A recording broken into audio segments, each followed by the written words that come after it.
sommes à notre deuxième coup d'État en moins de 10 ans.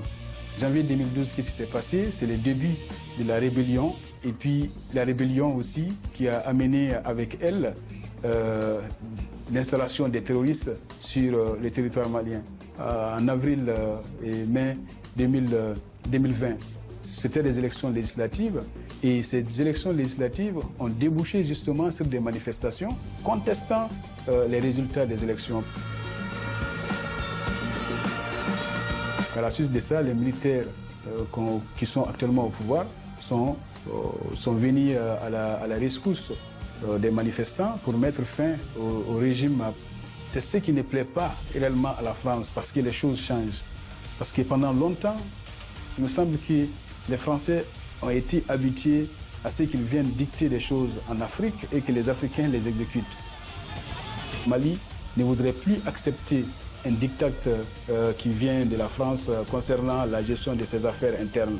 C'est ce que nous voudrons faire savoir à l'ex-puissance coloniale. Les anciennes colonies étaient dites indépendantes, mais dans la réalité, elles continuaient à dépendre de la politique française dans tous les domaines. Nous voulons choisir nous-mêmes nos partenaires et faire en sorte que nous pouvons avoir notre mot à dire sur ce qui concerne l'exploitation de nos ressources minières.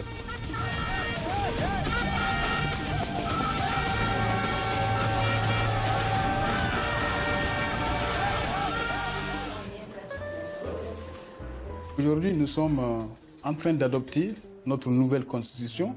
Et dans cette nouvelle constitution, la question de la langue se pose avec acuité.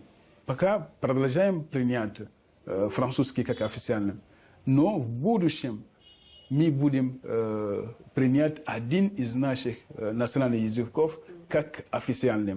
Потому что мы не знаем, если нужно принять фулфулде, баманакан сонгую или тамашек. Если мы добавим это к нашим сегодняшним проблемам, то это будет еще больше для нас как кризис. Il faut dire qu'à l'indépendance, il n'y avait pas autant d'intellectuels au Mali. Il n'y avait pas une jeunesse aussi alphabétisée et aussi éveillée, aussi consciente aussi de son avenir. Et le Mali n'avait pas une telle population. Assimi Goïta, c'est le premier président du Mali qui règne sur un peuple aussi nombreux. Il faut savoir qu'il y a une jeunesse qui est venue au pouvoir. Les colonels qui sont au pouvoir aujourd'hui, qui ont fait les coups d'État, ils vont de 39 jusqu'à 45 ans. Ce sont des jeunes, ce sont des dirigeants quand même qui sont relativement jeunes et dans lesquels la majeure partie de la population se reconnaît.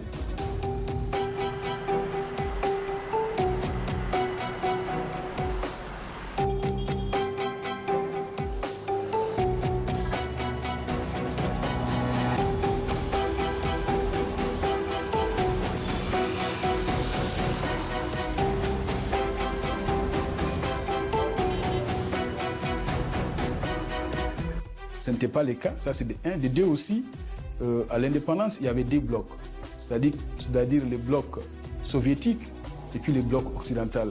Aujourd'hui, le monde est devenu multipolaire.